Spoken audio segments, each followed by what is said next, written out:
You think you know humiliation?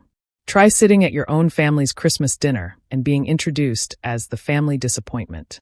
That's exactly what my sister did to me. One moment, everyone was laughing, clinking glasses, enjoying the warm glow of the holiday lights. And the next, Blair's voice sliced through the room like a cold wind. My name is Kasha Vance, and for as long as I can remember, I've been the invisible sister, the one who blended into the background, who stayed quiet, who worked hard but never got credit for anything. Meanwhile, Blair was the shining star. The successful one, the charming one, the daughter my parents bragged about to anyone who would listen. I wasn't jealous. I was just tired of being the shadow behind her spotlight. That night, my parents had gone all out. The table was perfectly set, the candles glowed softly, and the smell of roasted turkey filled the room. Blair had brought her new boyfriend, Holden Thorne, the kind of man who walked in and immediately owned the room. Tall, calm, quietly confident. A CEO at his age? My parents adored him instantly. Dinner was almost over when Blair decided it was the perfect moment to belittle me. She placed her hand on Holden's arm, leaned in close to him, and with the fakest smile said, "And this is Kasha, the one who still hasn't quite figured her life out." I felt my heart drop.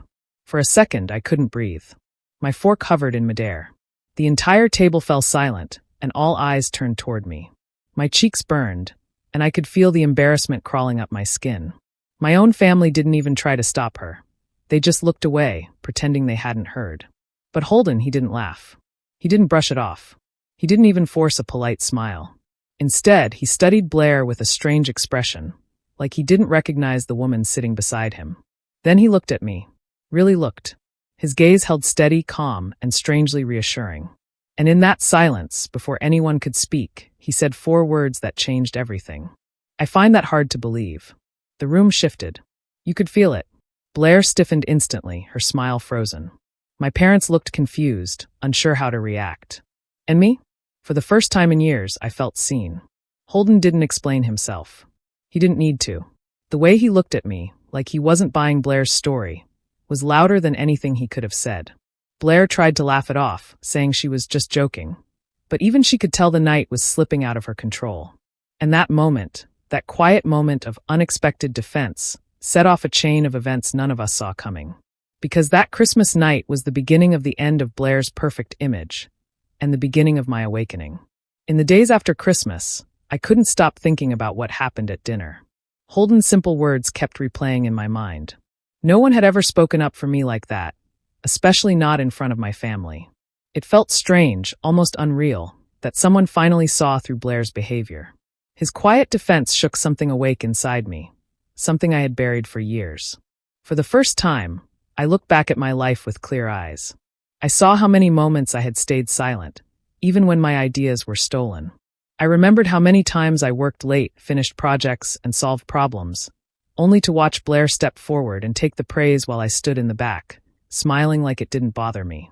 I had let it happen because it was easier than fighting. I had convinced myself that being unnoticed was normal. But now, that old version of me felt distant. I was tired of being the quiet one, the helpful sister, the person everyone expected to stay small. Blair had built her whole image on my efforts, and I had allowed it because I thought it didn't matter. But it did. Every time I stayed silent, she grew stronger, and I shrank a little more. The Christmas dinner became a turning point. I finally admitted to myself that Blair's success at Thorne Industries wasn't built on her charm alone. It was built on my ideas, my drafts, my hours of work that she passed off as her own. And while she walked around the office like she owned the place, I was the one fixing her mistakes behind the scenes. I realized something important. Being kind didn't mean letting people walk all over me. Being humble didn't mean being invisible. And being family didn't give her the right to treat me like I didn't matter. So I made a decision. A simple, quiet, firm decision. I was done being a doormat. I wasn't going to shout or confront her in anger. Instead, I was going to stand up for myself in the one place where it mattered most, our workplace. Thorne Industries was where Blair had built her flawless reputation, but I knew the truth behind it. I knew the projects she claimed as hers. I knew the ideas that came from my notebook, my laptop, my late nights. And I was going to take my power back. I would no longer hide in the background while she shined with borrowed light. This time, I would step into the center and let the truth speak for itself. Once I made the decision to stop letting Blair walk over me, I knew I couldn't act without proof. I needed solid evidence, something clear, something undeniable. So I started working quietly, carefully, without giving her any hint of what I was doing. Every night after work, I stayed up late at my desk. I opened old emails, searched through saved messages, and looked into old project folders. I went back months, even years, digging through anything that connected me to the work she had claimed as her own. It took hours, sometimes the whole night, but I kept going. I wasn't angry or emotional while doing it. I felt calm, focused, and stronger than ever. As I searched, I found more than I expected. I discovered early drafts of ideas I had written, the same ideas Blair later presented in meetings. I found design files that still had my name in the metadata, proving that I was the original creator. I found notes from brainstorming sessions where I wrote down solutions we used, but the final records listed her as the one who spoke up. Piece by piece, the truth came together. Some files made me pause. I remembered staying late to fix things she didn't understand, only for her to take the credit the next morning. I remembered typing up full proposals, while she gave the presentations and accepted the applause. But instead of feeling hurt again, I saved every bit of proof. I wasn't doing this out of emotion anymore. I was building a case step by step. I organized everything into a folder on a hidden drive, carefully labeled, easy to understand, impossible to deny. Emails were sorted by date. Design files were placed next to the final versions Blair used. Meeting notes were matched with the presentations she delivered. Anyone who looked at this collection would see exactly what happened. I had done the work, and she had taken the credit. This wasn't about revenge driven by anger. It was about justice. I wanted the truth to be seen, and I wanted it to speak for itself. Every document I found became a brick in the foundation I was building. My hands didn't shake, my heart didn't race. I felt steady, almost peaceful. I wasn't rushing. I wasn't making mistakes. I was preparing. By the time I was done, I had a portfolio strong enough to expose everything. And I knew that once the right eyes saw it, Blair's perfect image would start to crack. Slowly, quietly, and then all at once. By the time the next major project at Thorn Industries came up, I was ready to make my first move. I didn't want to be reckless or obvious. I knew that even the smallest mistake could ruin everything I had planned. So I focused on precision, patience, and subtlety. Blair had prepared a presentation for senior management, one she intended to use to reinforce her perfect employee image. I had seen the drafts she claimed as her own and knew exactly how to expose the truth without drawing attention to myself. Late one night, I accessed the shared folder and carefully replaced her final version with an earlier draft of mine.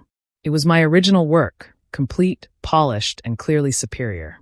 I made sure the file kept its older timestamp, so anyone checking would see it as something from the past, not a sudden addition. Everything was set perfectly. The day of the presentation arrived, and Blair walked into the conference room confidently, expecting to impress everyone. She clicked through the slides, smoothly explaining each point, unaware that the version she was showing was mine, not hers. Most of the executives nodded politely, but Holden, who had started noticing inconsistencies over the past weeks, frowned slightly. He paused at one slide and asked a question that made Blair stumble. His question wasn't accusatory, but it was enough to make her hesitate. He asked about the timestamp on the file and how it didn't match her notes. The moment was quiet, almost tense, and everyone in the room turned their attention to her. Blair tried to brush it off, saying it must have been a technical glitch or an error from IT, but her explanations were weak, uncertain, and unconvincing. She glanced at me briefly, probably sensing something, but I stayed calm, neutral, and composed. The room felt different after that. People who had always admired Blair for her supposed expertise began to exchange subtle glances, questioning what they had been told. The carefully maintained image of the flawless sister, the golden employee, started to show cracks. It wasn't a dramatic explosion or confrontation, but a quiet, undeniable shift. I didn't need to say anything. I didn't raise my voice or make accusations. The evidence spoke for itself, and the seed of doubt had been planted in everyone's minds. Blair's perfect facade, the one she had relied on for years to maintain her power and status, had begun to fracture. That small, precise maneuver, the quiet replacement of a single file, was the first real step in changing everything. It proved to me that subtle, calculated moves could be more powerful than anger or confrontation. The foundation was set, and now the unraveling had officially begun. After the first crack in Blair's facade, I knew I couldn't rush things. I had to be patient and let my actions speak louder than words. I didn't brag or make a scene. Instead, I focused on doing my job better than ever. I showed up on time, stayed late when needed, and completed projects with care and precision. Slowly, people at the office began to notice. My work was quietly impressive, and it spoke for itself. Even Holden started paying closer attention, watching how capable I had become without needing to announce it. I also left subtle clues about my past contributions. I didn't confront anyone or accuse Blair directly. Instead, I made sure copies of my original drafts and notes were placed where Holden or other decision-makers might find them naturally. It was like a trail of breadcrumbs, leading him to see the truth without me saying a single word. Every email, every draft, every carefully documented note became evidence, showing what I had really done and how Blair had taken credit. Watching Holden start to notice was satisfying, though I never let it show. He didn't rush to judgment, but the change in his behavior was clear. He started asking questions that he hadn't before, double-checking details in meetings and reviewing project files more carefully. He didn't confront Blair openly yet, but I could see the trust he had once placed in her beginning to fade. He began relying on me more, asking for my input and advice, while Blair's authority quietly weakened. I also became more confident in the office. I wasn't seeking attention, but I wasn't invisible anymore either. People began to respect my competence, and my presence was noticed without any drama. Blair, on the other hand, grew more anxious. She sensed a shift in the room, in the way colleagues looked at her and listened to her ideas. The balance was changing, but I stayed calm, letting every small move work in my favor. This silent campaign was slow but effective. I didn't need to fight or shout. My consistent, reliable, and intelligent actions started to make the difference. The seeds of doubt in Blair's work and character grew steadily, while my credibility and strength quietly took root. Every day the office, and Holden, saw the real me, and Blair's carefully built image weakened just a little more. The change was subtle, but it was unstoppable. When the company announced an anonymous innovation challenge, I knew it was the perfect opportunity. There were no names, no departments, no positions attached, just pure ideas. It was exactly the kind of situation where my work could shine without being overshadowed or stolen. I spent several nights shaping a concept that was fresh, practical, and creative.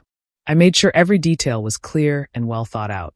When I submitted it, I felt a strange mix of nerves and excitement, but also a quiet confidence. No one would know it was mine, and that gave me a sense of freedom I hadn't felt in years. A few weeks later, the results were announced, and the entire office buzzed with energy. People crowded around screens and talked excitedly about the winning idea. When they revealed the top entry, I recognized my own work immediately. My concept had taken first place, standing out among dozens of submissions from across the company. The praise poured in from every corner.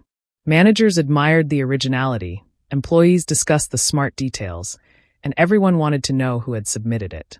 Because it was anonymous, no one could guess the creator, and that only made the excitement grow. It became a topic everyone talked about during lunch breaks, in hallways, and even in the parking lot. The unknown genius behind the winning idea became something like a small office legend. And Blair, she couldn't hide her reaction. She forced a smile in front of others, but I saw how tense her jaw was.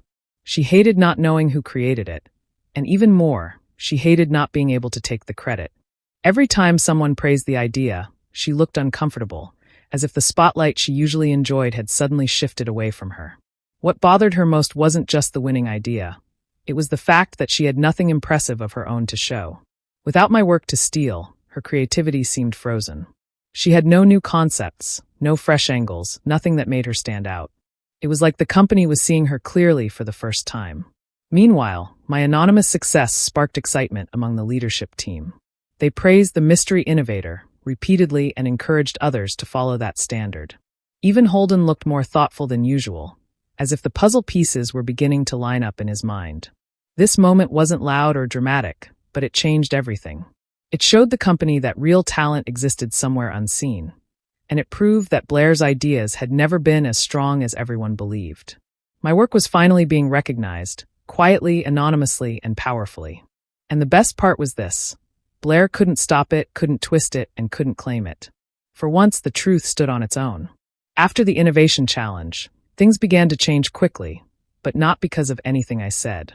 It was Blair who started to fall apart under the pressure. For so long, she had lived off praise and attention. She was used to being the one everyone admired. But now, with a brilliant anonymous idea overshadowing her and people at work paying attention to others besides her, her confidence started to crack. At work, she became tense and jumpy. Simple tasks that she usually handled with ease suddenly became problems. She made mistakes in reports, forgot small details in meetings, and reacted sharply when someone asked her a question. Her voice lost its calm charm and became sharp, almost defensive.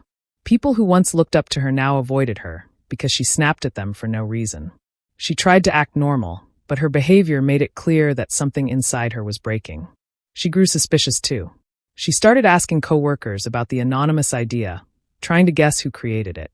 She watched people closely, as if everyone was hiding something from her. The pressure of not being in control made her restless and uneasy. The confident Blair everyone knew was fading, replaced by someone insecure and unpredictable. At home, things were no better for her. Our parents, who always praised her and compared me to her, slowly began to see the changes.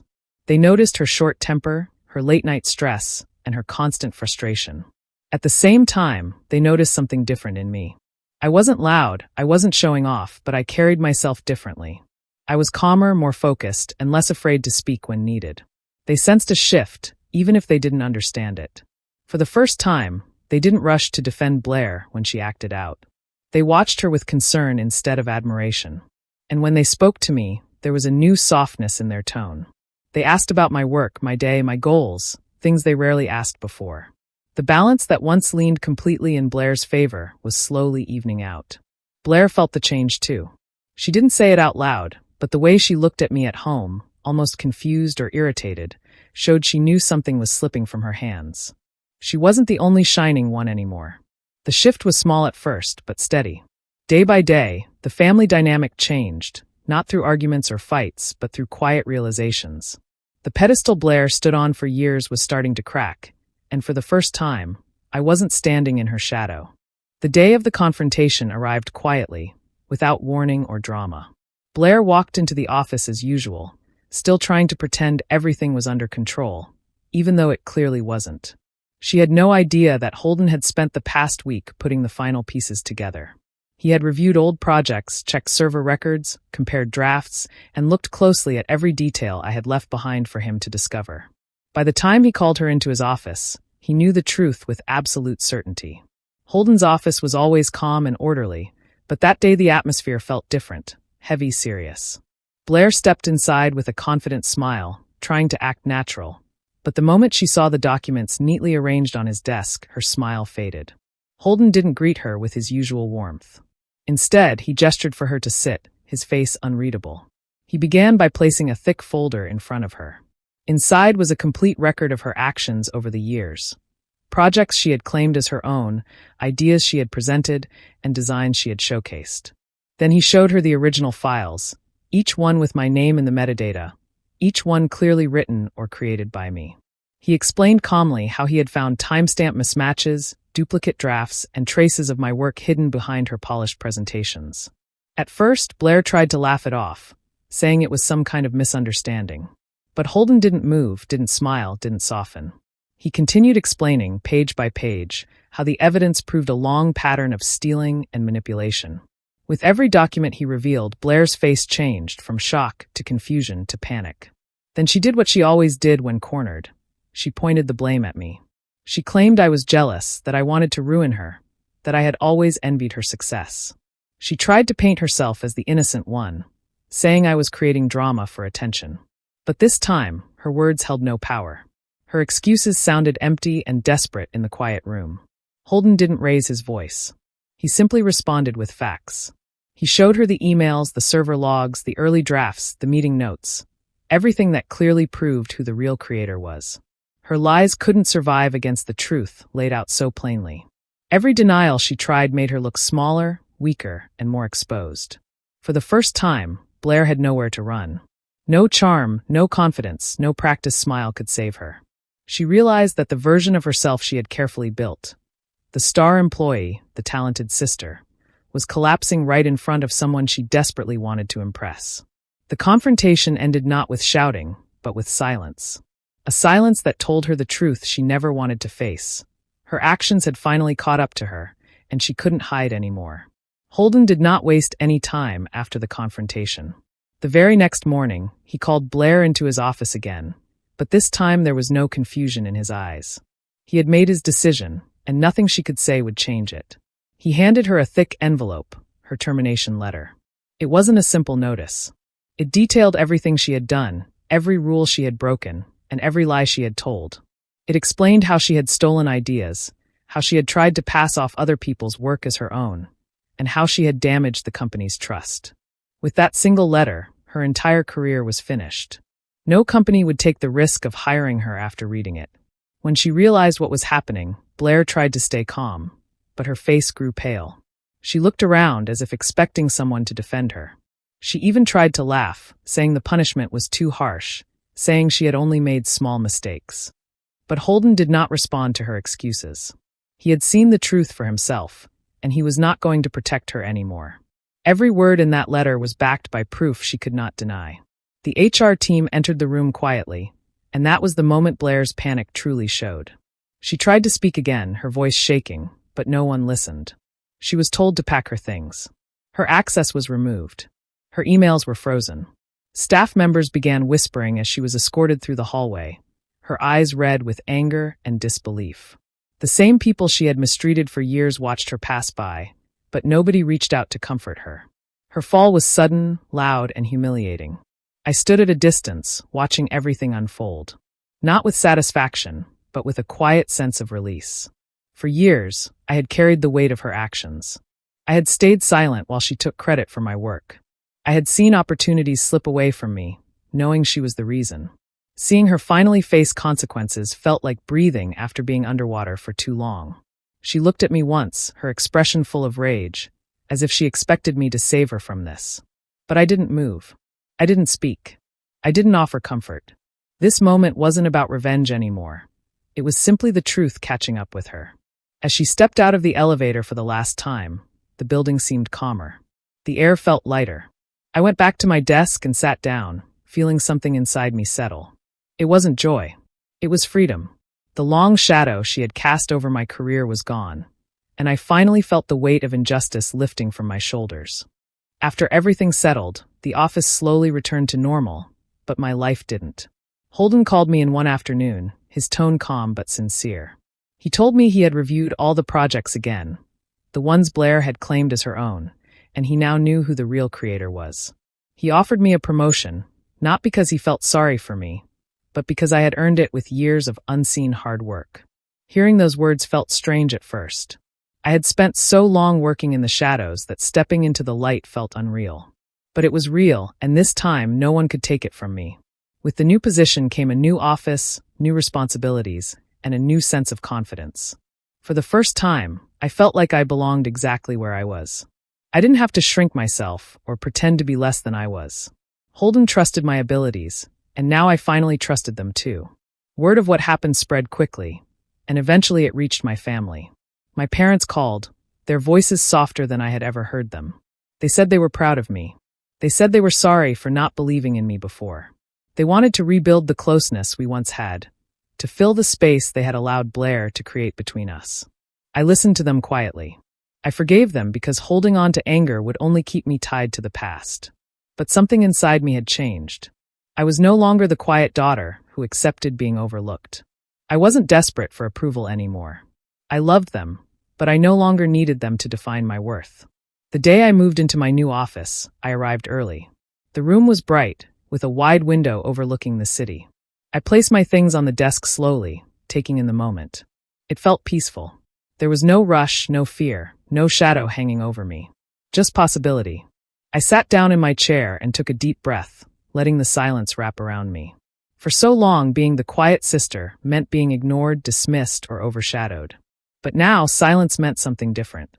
It meant control. It meant clarity. It meant strength. I had not set out to destroy Blair's life. I had only wanted the truth to be seen. And in the end, I gained something far more valuable than revenge. I gained myself. My voice, my confidence, my identity. Things she could never steal again. As I looked out of the window at the world below, a small smile touched my lips. This was not just a victory. It was a beginning, a new chapter where I finally stood at the center of my own story. The quiet sister was quiet no more.